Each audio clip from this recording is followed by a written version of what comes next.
Very fortunate to have joining me in studio Marie Gage, a member of the Muskoka Authors Association. And we're going to be talking about a great thing that's taking place in a brand new facility for those who enjoy reading, who enjoy celebrating the incredible Canadian authors that we have, and a lot of them living right here in our own backyard. I'm talking about the Muskoka Shipyards. They have an author's corner now. It just opened up last week. They're located at 908 Bay Street in beautiful Gravenhurst down by the wharf.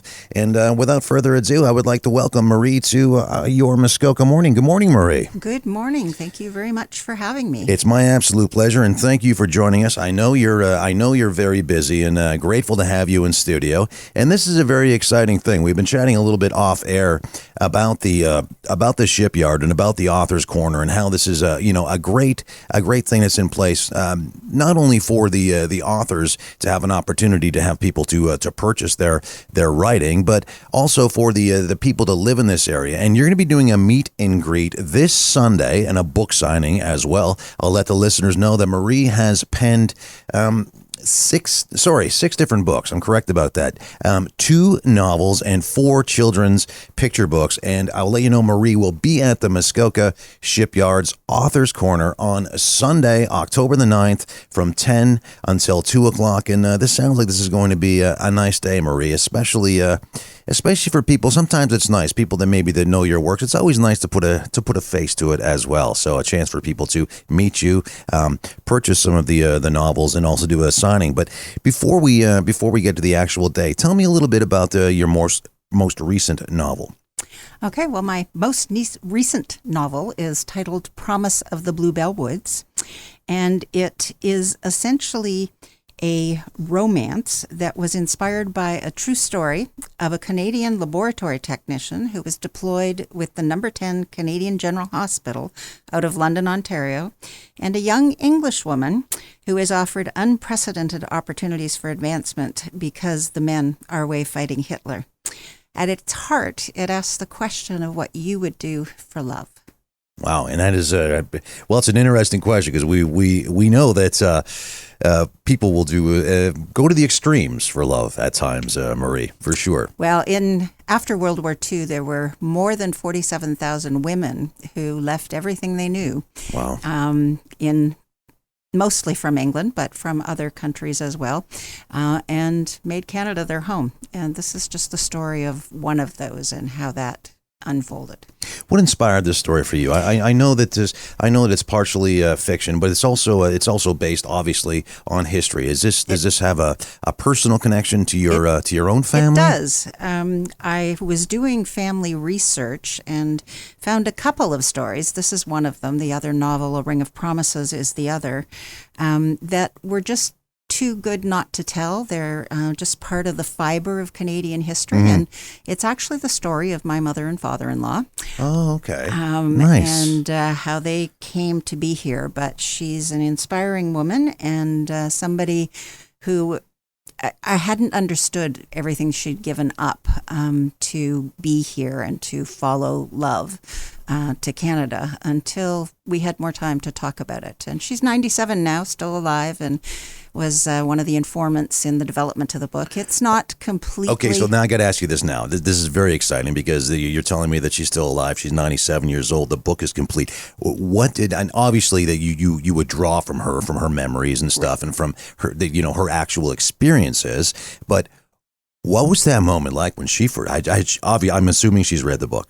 She has. She read it before I put it out for publications. What was that like? What was that journey like? Well, that was actually a difficult journey for her, because the story is the same path and feels real to her, but at the same time, there's those twists of fiction that have been embedded in the story that just made her have difficulty commenting on it, because it wasn't, she'd remember, well, my father wasn't really quite like that, she'd say. So it brought back lots of memories for her, and I think she's proud to know that we're proud of her story. I would imagine she's honored. Yeah. When did your passion, or when did you become a storyteller? When did this start for you? Well, I think I've always been a storyteller, but I've been a verbal storyteller most of my life. And when I retired, I started doing family research and decided that I really needed to get the stories down on paper so that they're not lost. I was very frustrated because so many of the pieces of the stories I was finding I couldn't get the truth about because nobody was around to ask. Right. And that's particularly true of my first novel, A Ring of Promises. We were hearing things like my grandfather was a footman at Buckingham Palace. And sometimes, even if they are around, they maybe don't want to tell. They maybe don't want to tell, but I can't believe how little I knew about the story of my grandparents in particular and their transition from England in 1912 to Canada. And he helped build the Hudson Bay Railway and escaped from the shores of Hudson Bay. And I knew nothing about it until I started doing the research, family history research that then turned into the novels. Right.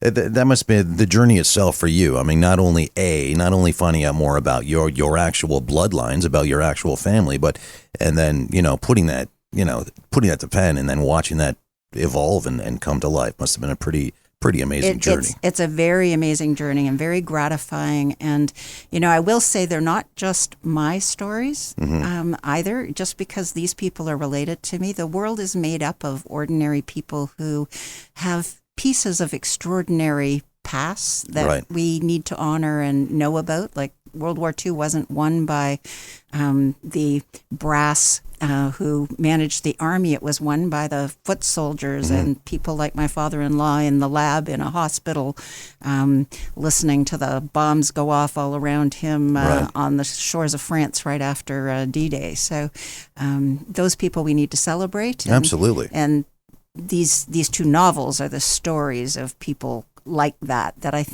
think you'll feel resonates with people about their own ancestors. And both these novels will be available during your book signing on Sunday. They will, as will the 4 picture books. Now, I want to ask you this, and I mean, people may be listening thinking, well, of course it's different, but I'm not so sure that it is because I don't know. I am not an author, but the 2 novels we've talked a little bit about. You've also done 4 children's picture books. How different is the approach?